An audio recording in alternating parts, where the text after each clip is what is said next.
주여, 지금은 아무것도 보이지 않습니다. 그 넓고 넓은 태평양을 어떻게 건너왔는지 그 사실이 기적입니다. 지금은 예배드릴 예배당도 없고 학교도 없고 그저 경계와 의심과 멸시와 천대함이 가득한 곳이지만 이곳이 머지않아 은총의 땅이 되리라는 것을 믿습니다. 주여, 오직 제 믿음을 붙잡아 주옵소서.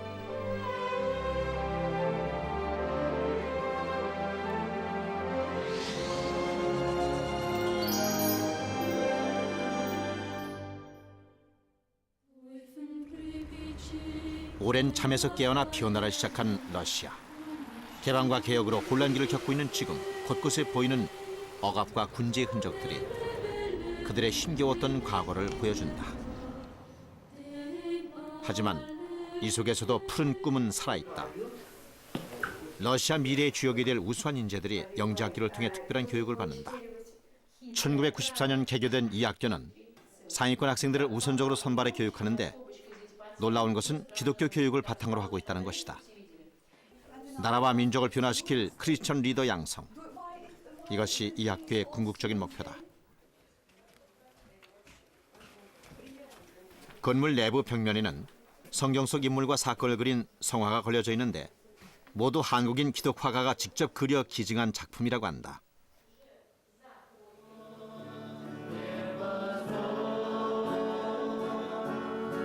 영재학교 김나지아 그레이스는 상트페테르부르크에 위치한 한국 선교단체 GMI가 설립한 학교다.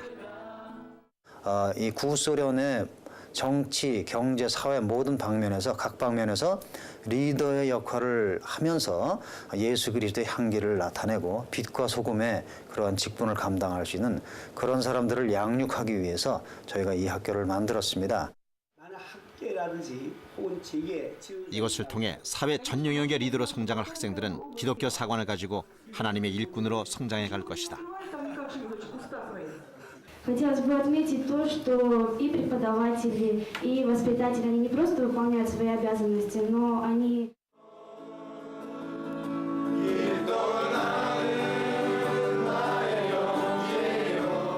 세계를 품는 한국 선교의 방향은 이제 그 대상과 형식을 초월했다. 처음 한반도를 찾았던 해외 선교사들의 헌신처럼 한국의 선교사들은 이방의 나라를 찾아 기도와 수고로 헌신하고 있다. 우리가 받았던 대가 없는 사랑을 이제 세계 곳곳으로 돌려주고 있는 것이다.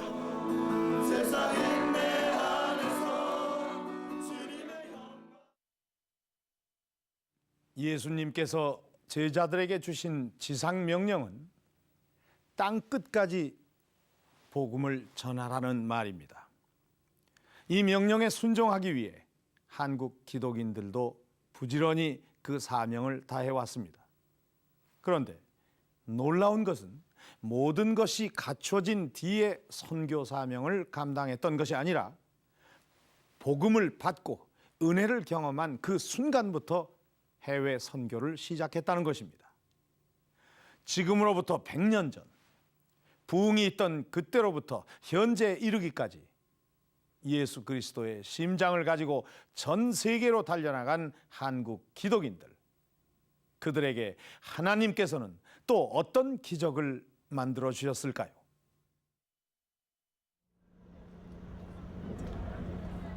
인천시 중구에 위치한 서해안의 최대 항구 인천항. 대원군의 쇄국 정책이 종지부로 찍었던 1883년 상업 항구로 개항했던 이것은 당시 지물포항이었다.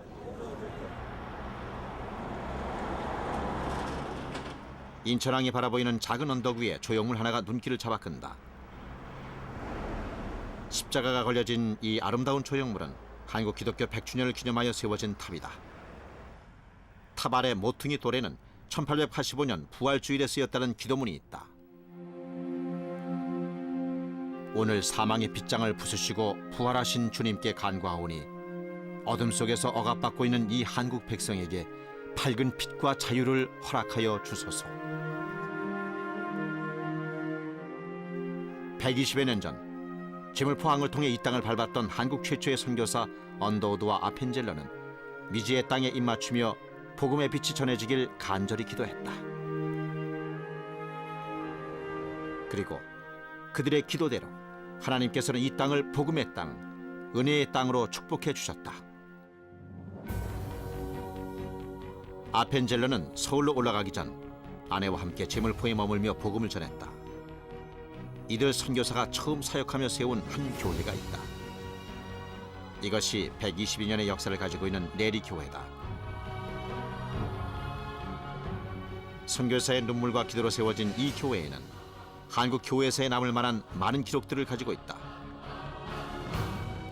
그 중에서 1905년에 한국 최초로 선교사를 해외에 파송한 것으로 유명하다.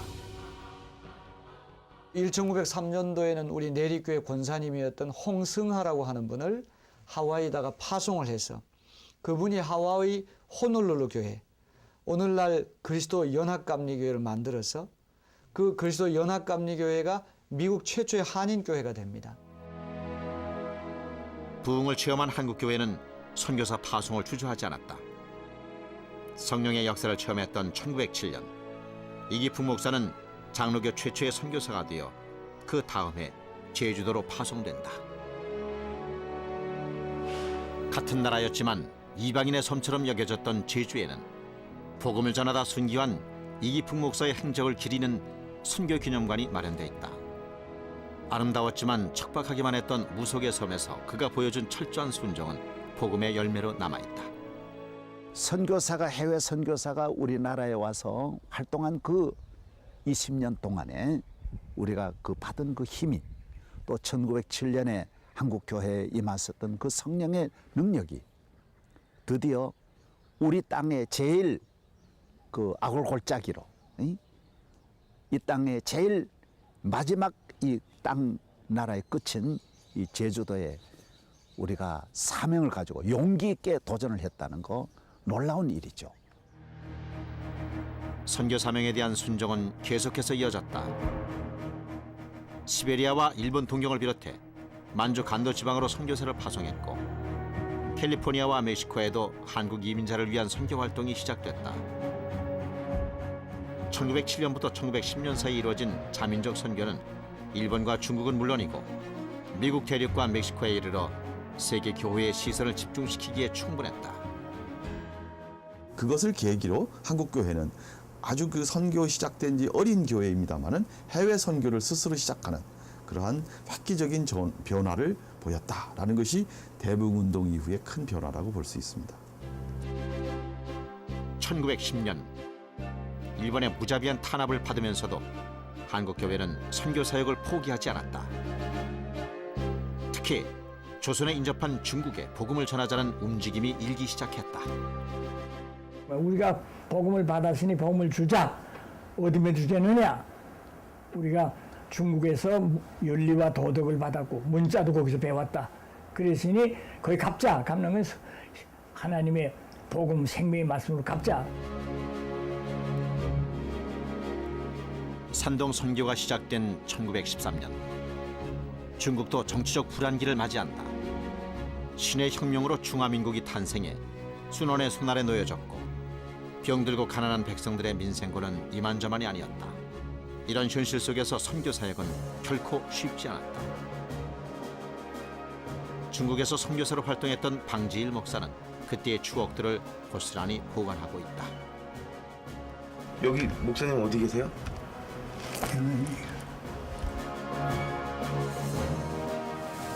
목사 안수를 받고 중국으로 파송됐던 27의 청년 목사 방지일. 그는 산동 청도에 머물며 난민들을 대상으로 먹이고 입히는 교회 사역을 감당했다. 1945년까지 한국 교회의 수적 부흥과 맞물려 선교사도 계속적으로 증가한다. 당시의 경제적 상황과 정치적 억압을 감안할 때 150여 명의 선교사를 파송했다는 것은 실로 대단한 일이다.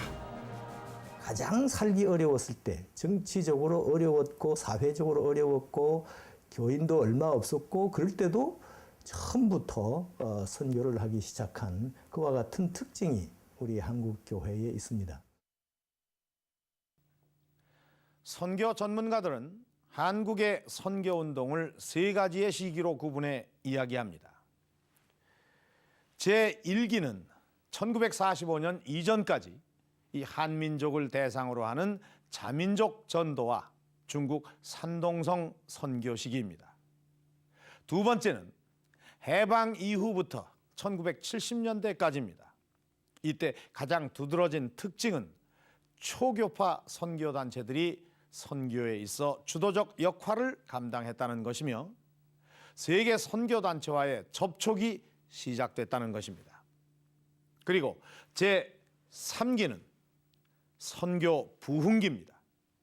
1980년대가 되면서 한국 선교사는 폭발적으로 증가했고 서구 선교단체들과 연합을 시작합니다. 미전도 종족에 대한 이 선교 사명을 불태운 한인 선교사는 이후 지금까지 세계 선교를 주도하게 됩니다. 1950년 6월 25일 한국 전쟁은 한국 기독교의 큰 전환점이 된다. 공산당 정권에 들어선 북한에선 교회 활동이 불가능했고 남한의 교회도 침체기에 들어선다. 이때 피폐해진 한국당에 새로운 부흥의 바람을 일으킨 것은 기독교 청년운동이었다.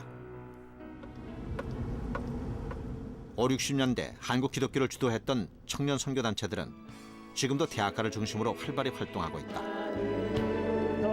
이런 초교파적인 선교운동은 나라를 재건하고 싶어하던 청년들을 중심으로 뜨겁게 번져나갔고 침체기에 빠졌던 한국 교회에 선교의 새바람을 불러일으킨다. 당시 활동하던 선교단체 중 하나인 CCC는 지금도 청년 선교 사역의 중요한 역할을 감당하고 있다. 핵 구심점 역할을 했죠. 그래서 한국 교회의 70년대 부흥이 교회사에 전례 없는 하루에 교회 6개씩 썼어요. 어디 가든지 전도예요. 미국의 한 언론기관의 조사에 따르면 미국 내 한인교회는 현재 3,800개를 넘어섰다고 한다. 한인 선교사들을 중심으로 세워진 수천 개의 한인교회는 해외 선교사 파송에 중요한 역할을 감당해왔다. 특히 1988년 한인 세계대회를 계기로 한국 선교운동은 세계 속으로 뛰어들게 된다. 1980년대 후반에 나타난 시대적 변화들은 한국 선교사가 폭발적으로 증가하는 데 큰 영향을 미치는데 대표적인 것이 경제적 성장이었다. 그리고 88 서울올림픽. 이후 대한민국은 세계적으로 알려졌고 이것이 선교사들에게 큰 힘을 실어준다. 88년 올림픽이 딱 지나고 나니까 한국은 위대한 나라, Korea is a great nation. 이런 말까지 들어가면서 한국 선교사의 그 위치가 점점 더 강화되기 시작합니다. 이런 사회적 변화를 바탕으로 한국은 세계적인 선교 강국으로 성장하게 된다. 1970년대 이후 한국 선교사의 수적 변화를 보면 79년 93명에 불과했던 선교사는 90년 말 크게 증가했으며 2000년대에 들어서면서 폭발적 성장세를 보인다.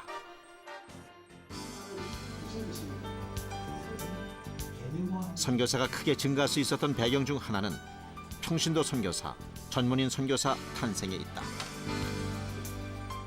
교회를 통해 신앙 훈련을 해오던 중장년층의 기독인들이 자신의 전문 분야에서 선교를 시작한 것이다. 저는 이제 금융계에 오래 했으니까 그 소액 금융을 통해서 그 사람들이 필요한 사업을 일으켜주고 또 필요한 농기구를 사게 해주고 우리가 하고 있는 우리가 배운 거 우리가 그동안 한 게 모든 것이 선교의 도구가 될 수 있다 얘기죠. 이렇게 해외로 파송된 한국인 선교사는 현재 173개 국가 16,000여 명에 이른다. 자신이 필요한 자리에서 가진 만큼의 달란트로 복음을 전하며 나누는 삶을 살고 있다. 나라와 민족, 종족을 구분하지 않고 복음이 필요한 곳이라면 어디라도 달려가는 뜨거운 선교에 대한 소망. 하나님께서는 우리에게 이 열정을 부어주셨다. 또한 해외 교류가 활발해지면서 가는 선교가 아니라 찾아오는 이에 대한 선교 사역도 활발해졌다. 이미 국내 거주 외국인은 100만 명이며 외국인 노동자도 50만 명에 달한다. 한국을 찾은 각국의 외국인 노동자를 위한 복음 사역도 구체적이며 다양하게 발전되어 왔다. 선교의 방법과 대상에 있어 더 이상의 어떤 고정관념도 필요치 않다.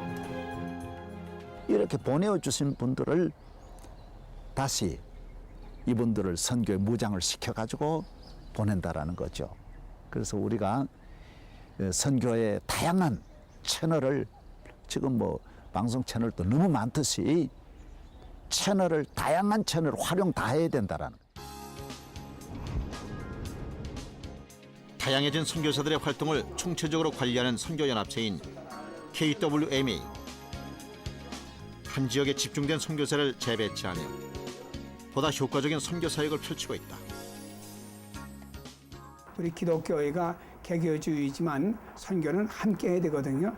이거는 교파와 이것을 초월해가지고 함께 그 지역에 교회를 세우고 주의 나라 확장하는 일 세워야 되기 때문에 서로 함께하는 일, 그래서 그 함께 어울리는 역할을 KWMA가 해나가고 있습니다. 교단 밖의 선교단체와 교단 선교부와의 연합은 교회 선교에 큰 자극을 주게 된다. 해외 선교와 미전도 종족에 대한 지원은 한 사람의 노력으로 할 수 있는 일이 아니다. 협력과 연합. 이것이 오늘날 한국 기독인들에게 선교 부흥을 일으키는 계기가 됐고 전문인 선교, 기능적 선교를 가능하게 만들었다.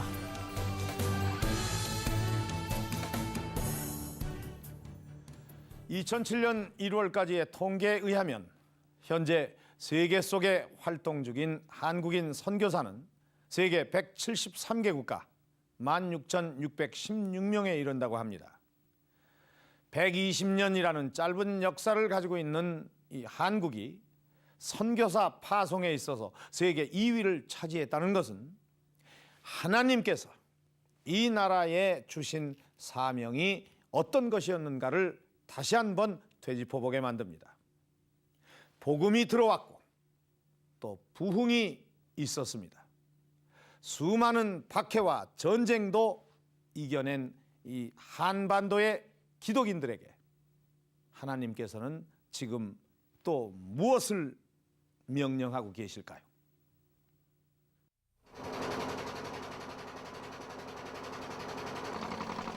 히말라야에서부터 시작된다는 겐지스 강은 인도의 북부를 길게 가르고 벵갈만까지 이어진다.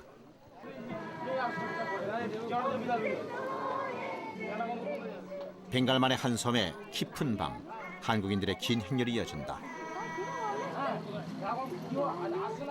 이곳을 찾은 이는 한국 단기 선교팀 영파 선교회다. 가족의 중심이 되어 시작된 선교회는 벌써 12년째 이곳을 찾아 사역하고 있는데 현재 300여 명의 회원을 두고 있다. 인도는 가난하고 병든 나라다. 해외 선교사들이 처음 한국을 찾았을 때처럼 복음을 받아들인 사람은 소수에 불과하며 카스트라는 신분적인 억압 아래 여전히 고통당하고 있다. 부흥사로 잘 알려진 영파 선교회 설립자 고 박용묵 목사는 평생 복음 사역에 충성한 뒤 환갑이 지난 63세의 나이에 이 단체를 설립했다.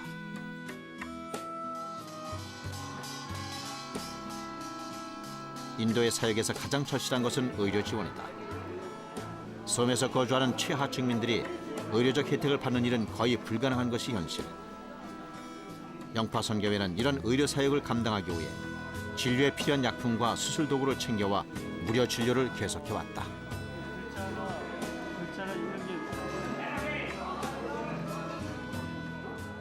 ভালো লেগেছে কারণ এরকম বড় বড় তো হসপিটাল এখানে নেই বা ভালো ডাক্তারও এখানে নেই সেজন্য আমরা খুব খুশি. 놀라운 것은 한국인들이 보여준 대가 없는 사랑과 헌신에 그들의 마음을 열었다. 우상을 버리고 복음을 받아들였다는 것이다. 의료와 교육이 참 중요한 것 같습니다. 그래서 우리나라도 초창기에 복음이 전파될 때 의술과 또 교육을 가지고 이 서구 선교사님들이 우리에게 복음을 전한 것처럼 우리도 이곳에 의료와 교육을 통해서 그리스도의 복음을 전하는 그런 좋은 지역이 아닌가 이렇게 생각합니다. 5시간 동안 이들이 치료한 환자는 무려 100여 명에 이른다. 고된 하루를 보냈지만 결코 피곤하지 않다. 하나님의 뜻을 따라 명령에 순종한 이들은 이곳에 전도와 부흥이라는 놀라운 기적이 있을 것을 알기에 헌신하며 또 한 번 다짐한다.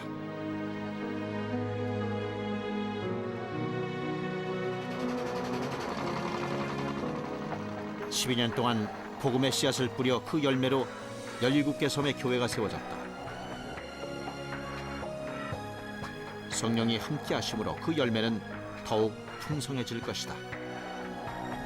진료받았던 환자 중에서 예수 믿는 사람이 생기게 되고 그분이 땅을 기증해서 교회가 세워지게 된 아주 의미 있는 교회죠.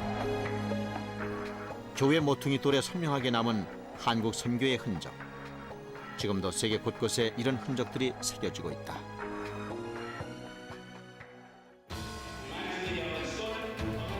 전 세계에 20억 기독인이 있다고 하지만 아직도 복음을 기다리는 사람들은 너무도 많다.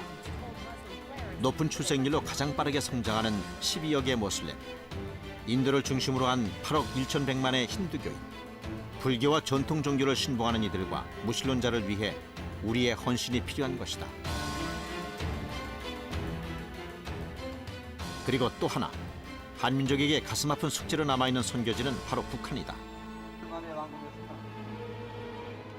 한국 교회 대부흥의 현장이었던 평양은 신앙의 자유가 없는 동토의 땅이 되어버렸다. 보이지 않는 지하 교회에서만이 믿음의 명맥이 이어지고 있다.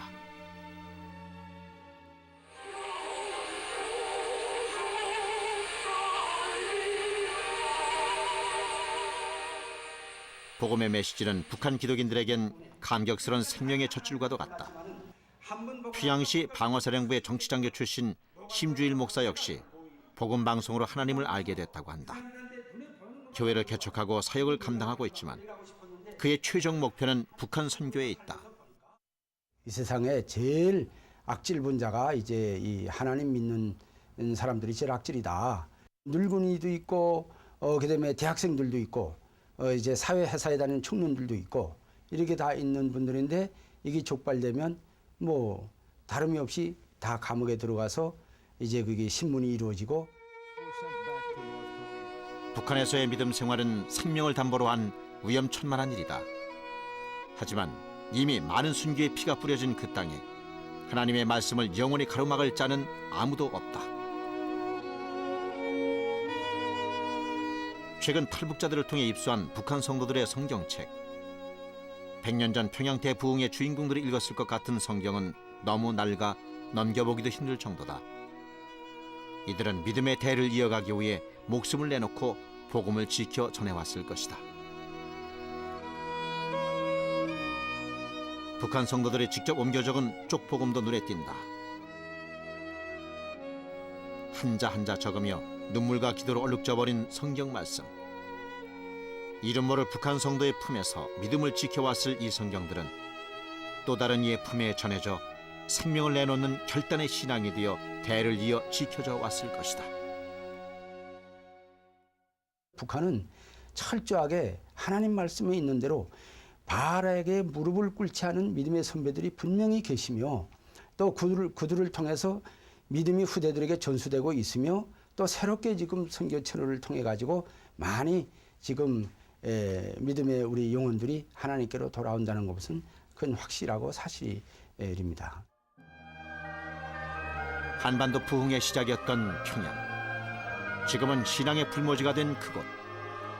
고통스러운 신음 속에 눈물로 기도하는 북한 성도들의 기도가 응답되도록 그들을 향한 선교는 복음으로 하나 되는 그날까지 계속 되어져야 한다. 우리는 어렸을 적부터 기독교에 대한 부정적인 학습을 계속 받아왔기 때문에 기독교는 좋지 않은 종교라고만 생각을 했습니다. 그런데 우리가 큰 홍수를 당해서 정말로 우리가 어려울 때에 아무런 조건 없이 우리를 도와주는 사람들을 보니까 전부 기독교인들이고 세계적으로 교회단체들이었습니다. 우리가 기독교에 대해서 이제까지 가지고 있던 부정적인 생각을 바꾸게 되었습니다. 이런 얘기를 할 때에 저는 정말 하나님께서 이 사람들 마음 가운데 이제 역사하시기 시작하는구나 하는 걸 느낄 수가 있었습니다. 최근에 와서 성령께서 자꾸 선한 사마리아인에 대한 마음을 자꾸 마음에 기억나게 하는 것입니다. 제사장처럼 판단하지 말고 이 레위인처럼 이식적이고 형식주의로 대하지 말고 진정으로 너 있는 것을 가지고 북한을 사랑해라. 말로 못하면 사랑으로 해라. 말로서 지금 북한에 전도할 수 없기 때문에 사랑으로 전도해라.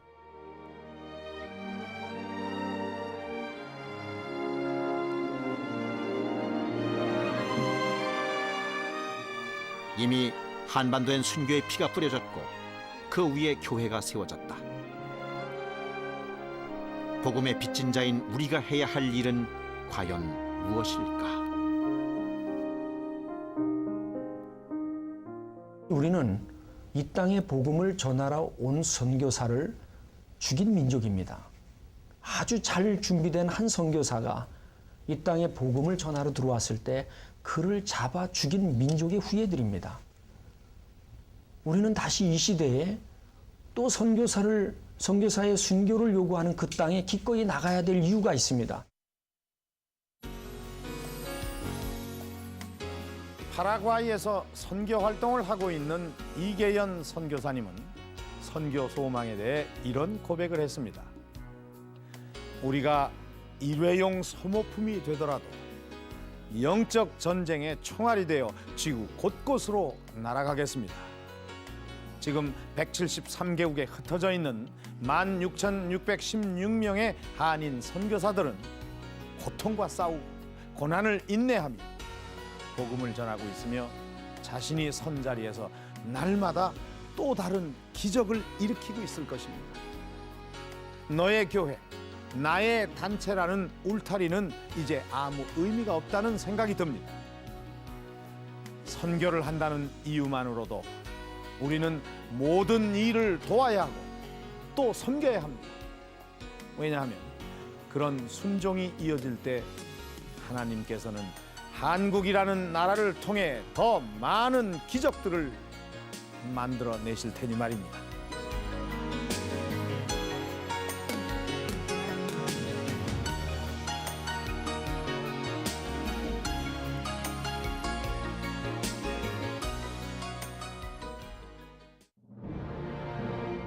백년 전 신앙의 불모지나 다름없던 한반도를 성령의 불길로 휩쓴 대부흥의 물결. 수많은 영혼들이 회개하고 결신한 이 땅에 다시금 우리의 회개를 기다리고 계신 하나님의 음성이 울려 퍼집니다. 회개할 수 있는 능력을 받는 것이 부흥이에요. 내일 이 시간 만나보실 다큐 스페셜 기적. 성령의 불길을 되돌리는 역사가 이루어집니다.